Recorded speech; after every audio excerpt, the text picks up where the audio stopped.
What's up guys, Tech and Tyler, and today I'm going to be showing you this Florsheim, however you pronounce it, shoes, quote, neon clock. And I've had this now, and the reason why I do quotes is because I'll explain in a second here, but I've had this now for a couple years, I'd probably say, and I bought it because I thought it was pretty cool. I got it for a good price, and I thought it was really cool that it was, neon. Because I collect neon, which I'll start putting more stuff about neon on the channel. This will be the first video about neon on the channel, and this is a great explanation, actually, of something to do with neon that's got a funny little background behind it that I had realized.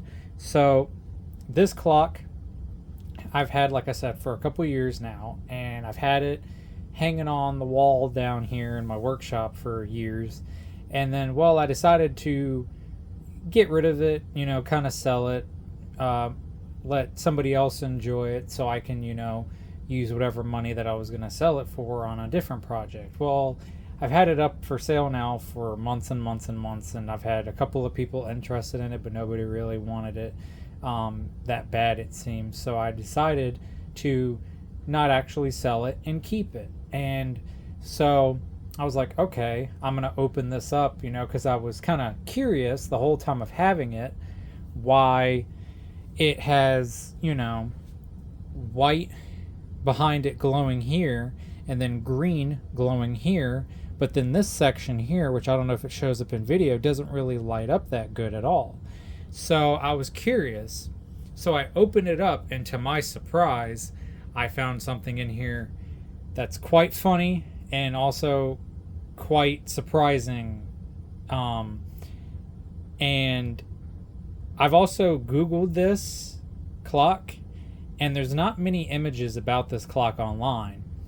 But originally I tried Googling, Florsheim Shoes neon clock, and nothing really would pop up for it unless it was like an old sign, but not really nothing for clocks. Well, if you Google this clock online, it pops up 3 versions of it, which one of them doesn't have neon on it at all, and the other one also doesn't have neon on it at all, and then the other one is actually a picture of this clock right here that somebody had put on the Worth Point website, and it's still up on there, which is kind of funny because I own this clock and I've had it for years. But no, every time I would look it up, I could never find one just like this, besides the picture of this clock that's still on the internet. Well, come to my surprise, this clock was actually never neon.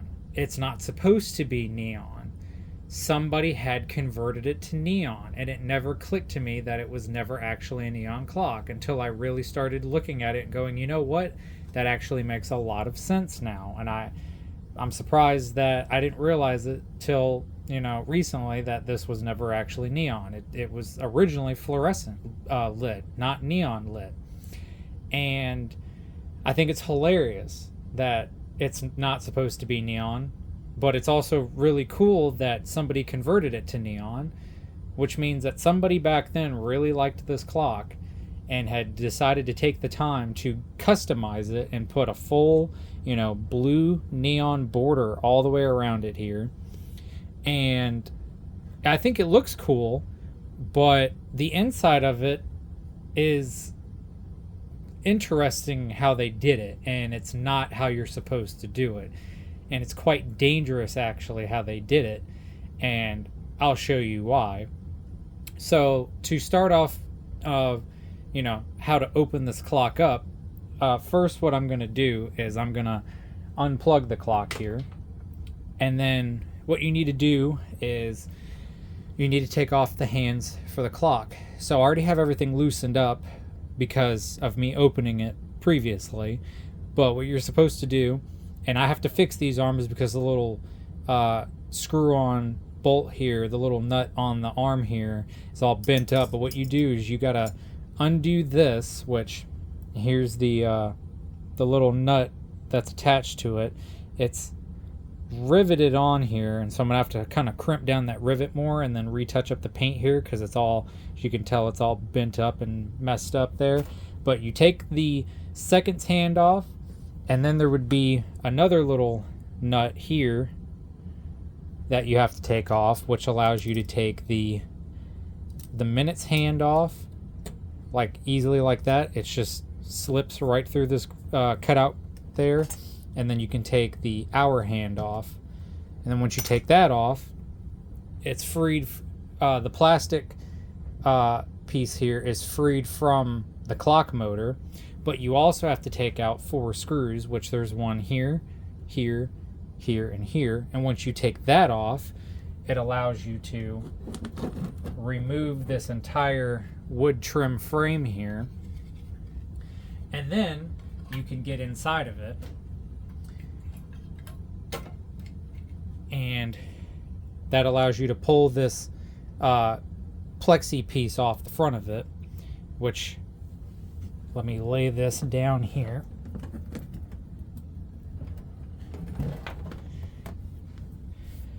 Let me adjust the camera here. Alright, so this is where it gets interesting here. So, I don't know if you can tell, but you can see the little rubber grommets right here at the bottom where the ends of the electrodes for the neon tube are. These, somebody had actually drilled these out and put these in here and then glued them. These little rubber grommets that are on the corners here, over here, that corner, and this corner, those rubber grommets are glued down to here as well. And then it's got little copper wire that holds the tube down. Well, the way how they held it down is also a little sketchy. So everything here I show you also that's been done, I'm going to fix it, make it a little safer, a little bit more reliable as well versus how it's done. But so I'm going to redo these because you'll see why. So if I lift up here this plexi, you can see inside that we're greeted with a neon tube that says Bulldog on it, which I was not expecting that, because there's a little peephole in the back of this clock here, and I was looking in it and I noticed that these tubes had words in it, and I was like, huh, that's a little strange. I'm like, why does it have words on it? Well, come to find out, this was all, like I said, somebody had modified this to be neon. So if I undo these connections here for the neon, which, mind you, none of this has the little rubber insulators that are supposed to go on here, which is a bit dangerous because there is high voltage going through all of this. So at any moment, anything can short out here, which I'm surprised nothing has shorted out here. So all of this is exposed in a metal box that could be electrified. So after undoing that connection, if I flip it over here, you can see that they took little, like, crush washers, drilled a tiny hole to put the copper wire through, and then have these as a support here, which I'm going to undo all of these and redo it. And then you can see how it's transparent here through the plexi.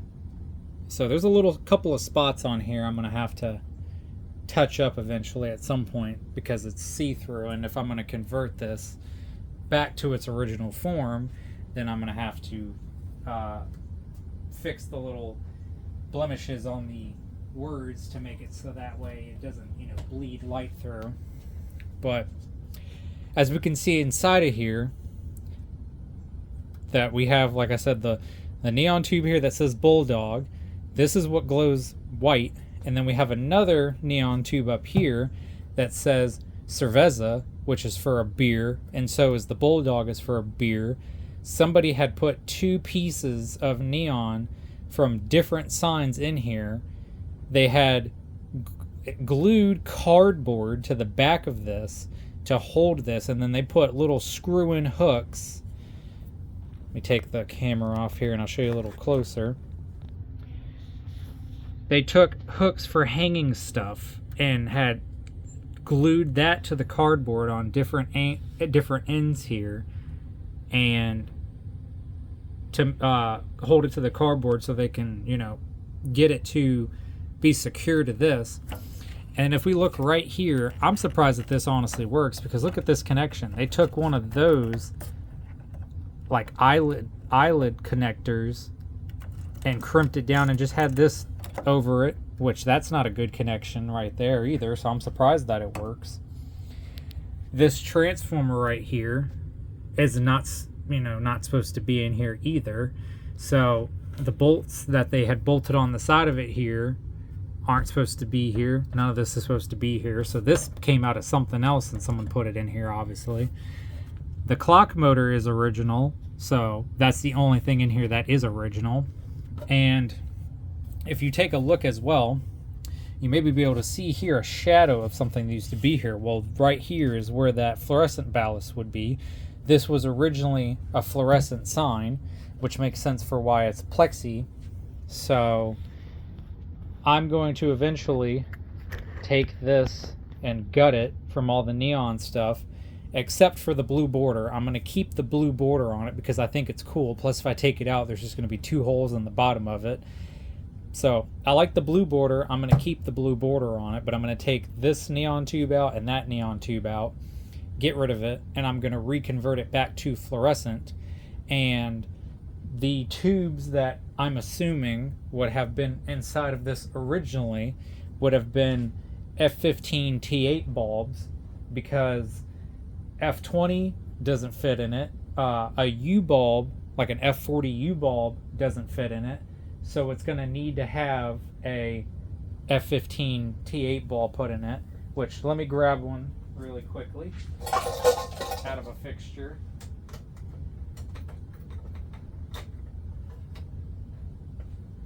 And I'll show you the size difference of it, which the bulb that I grabbed is a really nice old General Electric cool white bulb. This came out of a fixture I'm going to make videos about eventually, but so we can see if I hold this in here, this bulb fits perfect with some space in between it. I'd probably say between each end there's probably a 1 inch to 1.5 inch gap between it, so it's perfect.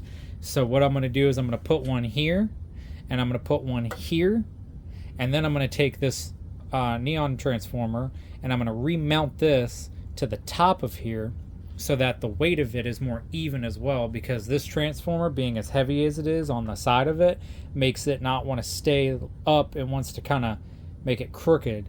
So I'm going to mount that to the top of it, because I can't mount it on the bottom of it, because that's where the connections for the blue border is. I mean, I could flip it, but at the same time, if I flip it, it's not going to do anything because of the wording of the sign. But so yeah, I'm going to move this to up here, and then I'm going to take because there's a bolt here and a bolt here for the hooks to hang this. So I'm going to see if I can tap into those with some different size screws and nuts for fluorescent sockets, so that way I can mount a socket up there, and then I'm also have to drill a hole and mount one down here, and then the same with here, drill a hole, mount one here, and then try to use the hook over there to try to make it to where the sockets are even to where I can fit the bulbs in it. And then what I'll do is, because there's going to be a neon transformer up here now, I'll put the 2 ballasts for the F15 bulbs, one down here on this side and then one down here on this side, so that way it's kind of even with the weight. So the heavier is on the top, lighter is on the bottom, so all the weight tension would be on the top for when you hang it, so it's not on the bottom to balance it. But yeah, I think it's crazy that I never realized this whole time having it that this was never supposed to be, a neon clock. It was originally fluorescent, and it sucks that somebody had gutted everything out of it to make it fluorescent. It would have been nice if they would have kept some of the pieces in it to reuse, but all of it's been gone. I mean, you can even see here that these screws for this clock mechanism, I can undo it by hand. They're super loose, so you can definitely tell that, somebody worked on this that didn't really know what they were doing. I mean, I give them props for trying, but they definitely didn't know what they were doing in this scenario. I mean, these neon tubes, they don't get super hot, but they definitely get warm, especially on the ends with the electrodes here. I mean, that's kind of not really safe to put on cardboard. If you leave that on there long enough and it got hot enough, I mean, it could catch on fire. I had a sign where I bought and it didn't work, and come to find out it burned a hole in itself in the tube. So yeah, this stuff here can be a little scary sometimes if you don't do it correctly, but as long as you know what you're doing, it can be safe. But in this scenario, this was a big fire hazard in my opinion, because no rubber insulator here, up there, or here, and then with the eyelid right here just wrapped around a wire. Yeah, there's all sorts of issues that could have went wrong with this. I mean, the wire nut, that's not a big deal. At least there was a wire nut on this connection. You're not supposed to use wire nuts on this because they're not high voltage insulated. If you do neon and have neon clocks and signs and all that, you know what I mean about it needs to be insulated. You have to have the proper wiring, which surprisingly enough, they did use the correct, insulated wire for it, but it's still not done, correctly. But yeah, no, I think it's fascinating that the whole time I've owned this, I've never realized that somebody did this, and I always wondered, like I said, of why it was white down below and green up top. Well, this answers the question. So, in the end, it's kind of actually a win-win, because I have now 2 extra, neon word signs that I can take out and add with my other neon stuff, and then convert this to back to fluorescent to have the backlit, but then still have a cool neon border on the front of it. So, and I'll do a little demonstration here without the front plexi with the blue border. I'll take this wire off and sketchily reconnect the transformer back to there, and I'll have that sit there, and then we plug this back in, and as you can see, Bulldog and Cerveza for beer, which it's kind of cool that one's green, and I mean, it's kind of neat that this one's white. You can definitely tell the age difference between the two, because the black paint behind it is definitely more intact. It's starting to crack right here at the electrode, but that's where the most heat is. But this one, all that paint is starting to peel on it, so you can tell that that's an older tube, probably from a neon sign from the 70s possibly, and then this one's probably more from the 80s, I would assume, unless whoever used to own this back in the day was a neon guy possibly. But if he was a neon guy, he would have known better to put all the insulators on all the connections. But I think what would happen was he got a custom border made for it. That's the blue piece for it made, rigged it to where that worked inside of it, and then he just did all of this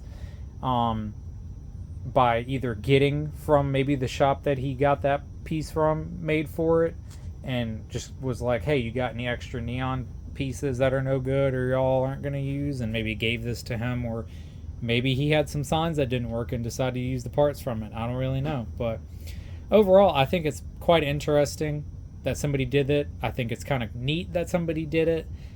I mean, it's creative for sure, but it's cool. But I'm going to convert this back to fluorescent and then keep the blue border on it, and I might make a video of me converting this back to fluorescent. So I'll, it'll be a longer video for sure, but I might, do a whole long video of converting it to fluorescent, so going through all of the steps on how to convert it, and my way of doing it and everything. So stay tuned. I might make that video. It definitely will probably be a longer video. It probably might range from anywhere from 30 minutes, maybe an hour.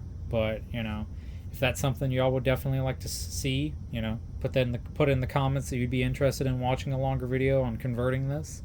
But yeah, I think it would be a pretty neat video to show me converting this back. But let me know what y'all think. But yeah, just wanted to make a video on showing this interesting clock that's neon, that was never neon, converted to neon, originally fluorescent. But yeah, I hope you liked the video. I hope you all thought it was interesting too, as much as I did. If y'all like the content that I'm making to, new people and, people who are subscribed, which I very much appreciate, like, comment, share, subscribe. Keep a lookout for future videos, and until next time, thank you.